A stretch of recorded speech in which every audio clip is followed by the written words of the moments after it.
Assalamu alaikum warahmatullahi wabarakatuh. This is a quick video tutorial on how to pay the fees using the Parents Portal.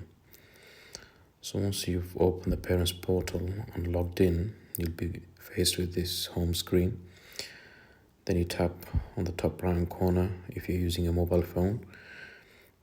Then tap on Fees Record.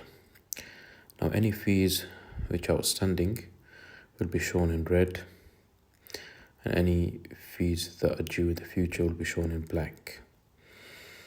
You can also look at the fees for your other child if you have more than one child at the madrasa.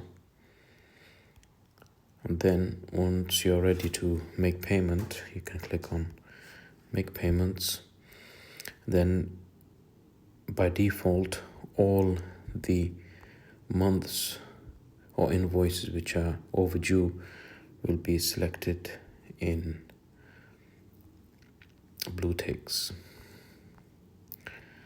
And once you're ready, you go to the bottom and click on or tap on Pay by Card. This will take you to the checkout page. Then you can pay by Apple Pay, Google Pay, or you can pay by card.